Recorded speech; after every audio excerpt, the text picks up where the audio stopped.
사무엘하 21장 1절부터 14절까지 제가 봉독해서 올리겠습니다. 사무엘하 21장 1절에서 14절입니다. 바이스 시대에 해를 거듭하여 3년 기근이 있으므로 다윗이 여호와 앞에 간구하매 여호와께서 이르시되 이는 사울과 피를 흘린 그의 집으로 말미암음이니 그가 기브온 사람을 죽였음이니라 하시니라.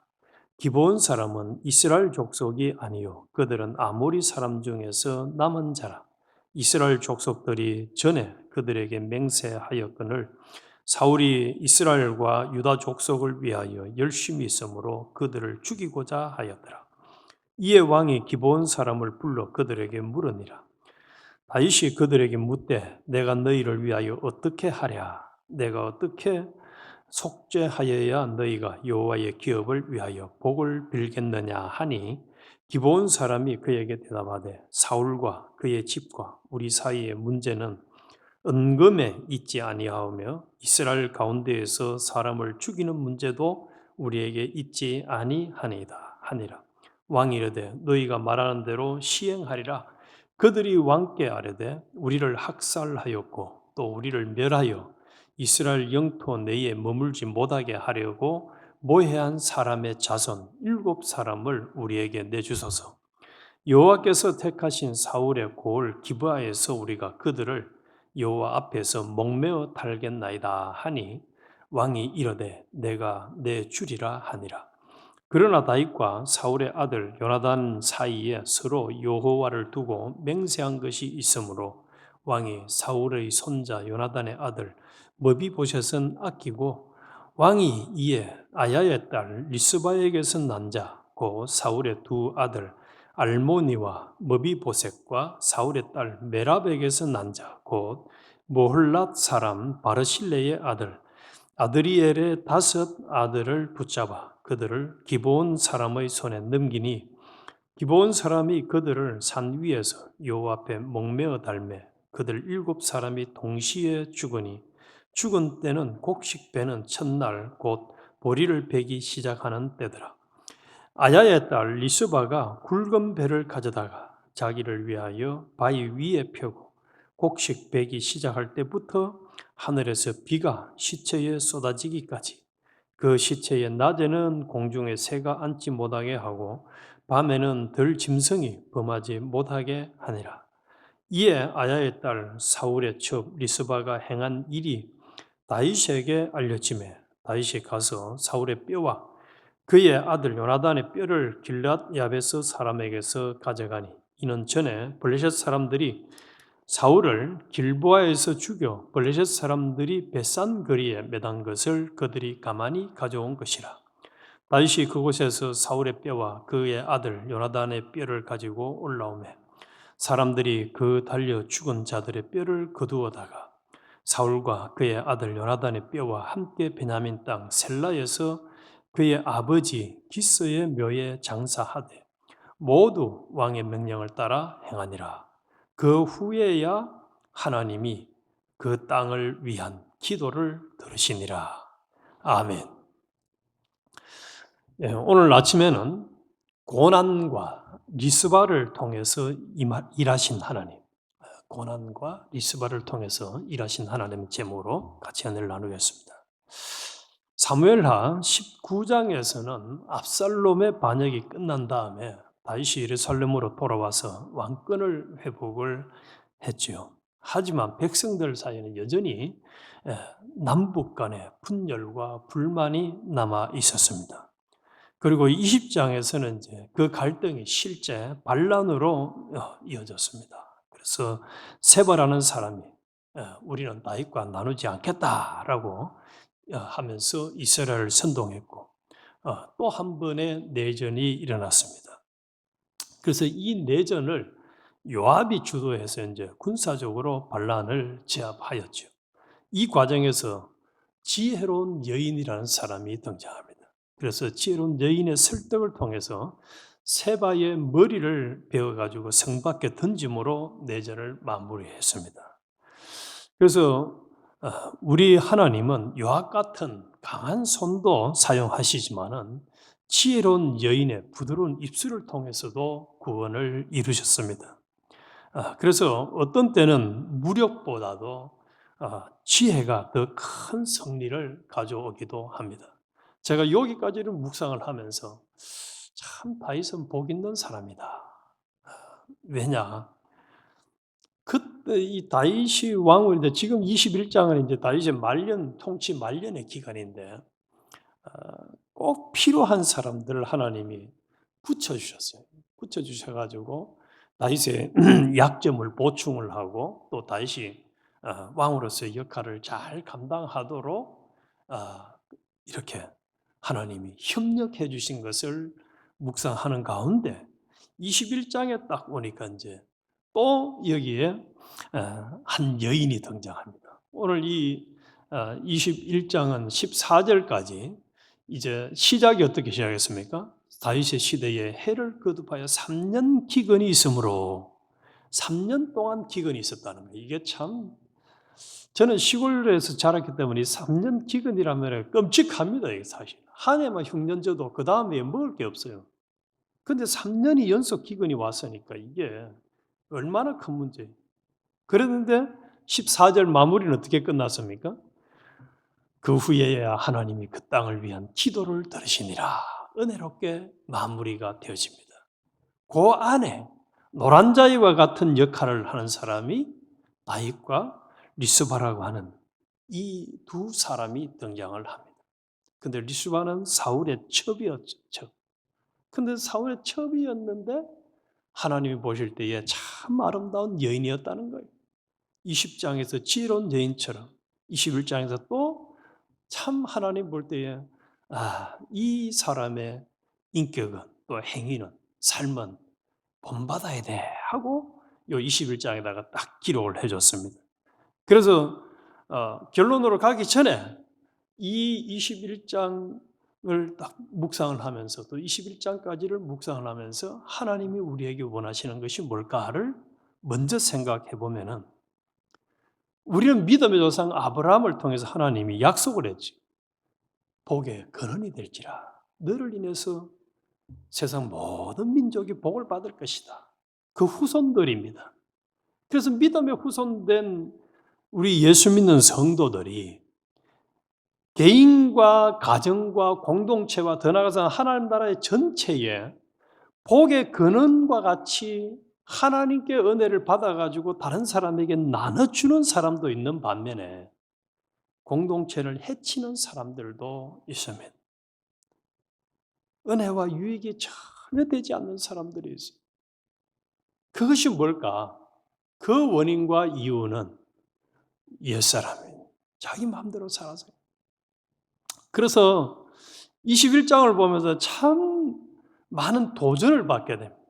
왜 도전을 받게 되느냐? 특히 오늘은 이제 리스바라고 하는 이 사울의 첩을 중심으로 해서 좀 살펴보겠는데요. 다시 한번 1절을 제가 읽어볼게요. 다윗의 시대에 해를 거듭하여 3년 기근이 있으므로 다윗이 여호와 앞에 간구하며 여호와께서 이르시되 이는 사울과 피를 흘린 그의 집으로 말미암음이니 그가 기브온 사람을 죽였음이니라. 그래서 이 사울이 기브온 사람들을 죽인 이 악한 행위 때문에 하나님이 3년이나 비를 안 줬다는 거예요. 기근이 왔다는 거예요. 이 메시지가 뭡니까? 우리에게는 사울처럼 다른 사람을 해치는 끔찍한 잔인한 행위를 하면 안 된다는 거예요. 안 된다는 거예요. 아까 다윗에 대해서는 도우미들이 있었다는 말씀도 드렸습니다만 다윗도 사실은 다윗 때문에 죽은 사람이 어마어마하게 많아요. 인구조사에서 죽은 사람 매도 7만 명이 넘잖아요. 인구조사 매도 차라리 자기가 감당을 했더라면 그 세 가지 중에서 내가 감당하겠습니다 했으면 7만 명 안 죽었을지도 몰라. 또 바세바를 취하느라고 우리아를 죽인 사건보다 이 그래서 때로는 우리는 언제든지 이게 이제 업앤다운이 심한 것 같아요. 다른 사람을 해치고 막 내 욕심 성질 때문에 아주 그냥 강력하게 나가는데, 문제는 나는 욕심 성취가 될지 몰라도 다른 사람의 해가 되는 일을 하면 안 된다는 것이 1절이지. 사울의 이 악한 행위 때문에 3년 기근이 왔다는 거예요. 그런데 이제 말년이 되니까 다윗은 정신을 차렸어요. 왜 정신을 차렸느냐? 이제는 이런 일 만나면은 하나님 앞에 안 물었던 적이 많았어요. 다윗이 안 묻고 행한 적도 많았는데, 오늘 본문에 보니까 다윗이 여호와 앞에 간구하매 여호와께서 이르시되, 그래서 하나님 앞에, 하나님 이게 원인이 뭡니까? 라고 물었다. 그랬을 때 하나님이 이제 원인이 사울 때문이다 라고 얘기했어요. 그리고 기브온 사람은 사실은 이제 여호수아 9장에 가서 보면은 다 죽여야 될 사람들인데, 그때에 여호수아가 살려 죽었어요. 살려 주기로 약속을 해서 그 약속 때문에 살아야 될 백성들인데 이 사울이 죽였다는 거예요. 그래서 한편으로는 이 다윗이 이제 기브온 사람들에게 묻지요. 그래서 기브온 사람들에게 묻는데, 여기 2절 마지막에 보십시오. 왕이 기브온 사람을 불러 그들에게 물으니라. 다윗이 그들에게 묻되 내가 너희를 위하여 어떻게 하랴? 내가 어떻게 속죄하랴? 어떻게 속죄하라? 죄에 대해서 그 죄값을 속하는 것은 죽음이라고, 피 흘리면 피라고 말씀했죠. 그래서 이 다윗이 이제 기본 사람들이 어떻게 속죄하랴 하니까 이들의 대답이 참 걸작입니다. 4절 보십시오. 기본 사람이 그에게 대답하되 사울과 그의 집과 우리 사이의 문제는 은금에 있지 아니하다. 이게 강력하죠. 우리 돈 문제가 아니다라고 딱 잘라 말합니다. 그러면서 이스라엘 가운데에 사람을 죽이는 문제도 우리에게 있지 아니합니다. 이스라엘 사람들 많이 죽이는 거, 그것도 우리가 원하는 바가 아닙니다. 그러면서 하는 말이, 뭘 왕이 다시 물어요. 그러면 내가 어떻게 해야 되겠느냐 물으니까 5절에 그들이 왕에게 하는데 우리를 학살하였고 우리를 멸하여 이스라엘 영토 내에 머물지 못하게 하려고 모해한 사람의 자손 7을 우리에게 내주소서. 사울의 집안에 사람 7명을 달라는 거예요. 이때에 다윗은 그 소원을 들어줍니다. 그래서 7명을 내주는데 그 목록이 이제 8절에 나와요. 그 목록을 살펴보면은 왕이 아야의 딸 리스바에게서 난 자, 그 사울의 두 아들 알모니와 머비보셋과 사울의 딸 메랍에게서 난 자, 그 몰라 사람 바르실레의 아들 아드리엘의 5들을 붙잡아 그들을 기브온 사람의 손에 넘겼다. 그렇게 말씀합니다. 그런데 이 내용이 사울이 이제 두 여인과 결혼해서 첫 번째 아히노암이라는 사람과 결혼해가지고는 이 요나단 또 이스보셋 말기수 아비나답을 낳는데, 그리고 두 번째 후궁 리스바, 오늘 이제 주제 리스바를 통해서 아르모니와 머비보셋을 낳습니다. 그런데 이 첩의 두 아들을 내어줍니다. 그래서 리스바는 다윗이 리스바가 낳은, 첩이 낳은 두 아들을 내주려 할 때에 내줘요. 그래서 결국 이 아르모니와 머비보셋, 리스바의 두 아들은 죽게 되어집니다.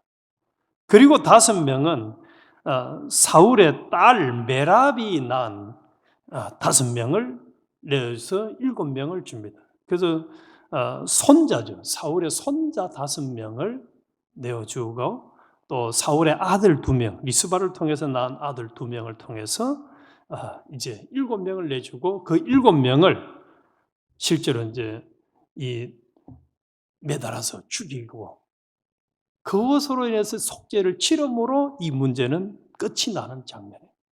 그런데 이 리스바가 한번 생각해 보십시오. 이 기본에 행한 악한 이 자기 남편의 문제로 인해서 자기 두 아들을 내어줄 때 얼마나 속이 상했겠습니까? 만약에 내 아들은 절대로 못 내어줘요 하고 거부를 했더라면 이 문제가 해결되지 않았을 거예요. 그런데 내어주었어요. 그리고 그로 인해서 이제 하나님이 기록한 이 보는 장면, 요 장면입니다. 제가 예전에는 보지 못했던 참 깊이 은혜를 주신 장면 10절. 아야의 딸 리스바가 굵은 배를 가져다가 자기를 위하여 바위 위에 펴고 곡식 베기 시작할 때부터 하늘에서 비가 시체에 쏟아지기까지 그 시체의 낮에는 공중에 새가 앉지 못하게 하고 밤에는 들짐승이 범하지 못하게 한지라. 그래서 죽은 시체들을 짐승들과 다른 것들이 해치지 못하더라고요. 또 비가 맞지 않도록 그렇게 보호하는 역할을 했다는 거예요. 그래서 이것이 11절에 요게 하나님이 하고 싶은 얘기 같아요. 11절에 이에 아야의 딸 사울의 첩 리스바가 행한 일이 다윗에게 알려지매 이게 다윗에게 알려졌다는 거예요. 다윗이 신경을 안 썼는데 이게 리스바가 한 행위가 참 기특한 일을 했구나. 그래서 다윗이 가서 사울의 뼈와 그의 아들 요나단의 뼈를 길르앗 야베스 사람에게서 가져와서 이제 뒤에 보면 장사를 잘 치렀다는 거예요. 그래서 14절에 사울과 그의 아들 요나단의 뼈와 함께 베냐민 땅 셀라에서 그의 아버지 기스의 묘에 장사하되 모두 왕의 명령을 따라 행하니라. 그 후에야 하나님이 그 땅을 위한 기도를 들으시니라. 그래서 이 21장에서 그 뒤에 이제 나오는 것은 블레셋과의 전쟁에서 이긴 승리 장면을 기록했습니다만 오늘은 리스바, 사울의 첩 리스바가 한 행위, 다윗에게 얼마나 큰 영감도 주고 도전도 주고 또 한편으로는 참 위안도 되었을까. 그리고 하나님이 볼 때는 이 리스바의 행위가 아주 기특하다는 거예요. 그리고 그에게 도전을 받고 영향을 받아서 이제 다윗 왕이 사울과 그 자녀들의 시체들을 장사를 잘 치르고 나니까 하나님 마음에 쏙 들었던 거예요. 그래서 하나님이 그 땅을 위한 기도를 들으시니라. 이것을 통해서 하나님은 우리에게 뭘 요구하시는 것 같습니까? 우리 한 사람 한 사람이 우리 쫓겨는 가정에서, 교회에서, 더 나아가서 한 나라 전체에서 리스바와 같이 다른 사람에게 영감을 주고 다른 사람에게 도전을 주고 다른 사람들에게 용기를 주고 다른 사람들이 정상적인 처신을 할 수 있도록 지금 오늘 본문은 다윗을 정상적인 처신을 할 수 있도록 이게 딱 길을 꺼준 거잖아요. 어제는 지혜로운 여인이 요압과 다윗에게 대량 학살을 막아준 것처럼 하나님 우리에게 그런 일을 하라는 거예요. 그런데 어떤 사람들은 해치고 흙고 막 이상한 짓 하는 사람들이 있어요. 교회 안에. 우리 기도합시다. 오늘 아침에 기도하면서 하나님 나도 리스바가 얼마나 사실은 고통스러운 상황이에요. 자기 두 자식을 그냥 이 제물로 내어줬잖아요. 그래서 그럼에도 순종을 하고 또 끝까지 자기가 해야 될 사명을 잘 감당해서 하나님 볼 때는 성경에 기록하려고 하면 이 지구상에 다 두어도 기록할 수 없을 만큼 많은 분량 중에 리스바의 내용을 딱 기록하는 건 왜 그러겠습니까? 너도 리스바처럼 살아라는 거죠, 우리에게. 그래서 우리 고난을 만났지만은 그 고난을 통해서 리스바는 그의 행위로 말미암아 영원토록 성경을 묵상하는 사람들마다 도전을 주는 이 사람처럼 우리도 남은 생애를 참 잘 살다가 가서 죽음 이후에도 우리 이름을 부르는 사람마다 야 나도 신앙생활을 누구처럼 해야 돼. 난 그 사람 때문에 내가 신앙생활을 잘 할 수 있어 라고 도전을 준다면 얼마나 큰일인지. 그래서 고난은 하나님이 우리를 버리는 증거가 아니고 하나님의 은혜가 다시 시작하는 자리고, 그때에 우리가 믿음으로 처신을 하면은 하나님은 아주 기쁘게 보시고 또 그 땅을 위한 기도를 들으시니라 한 것처럼 우리로 인해서 하나님의 역사가, 은혜 역사가 풍성하게 일어날 것입니다. 아버지 하나님,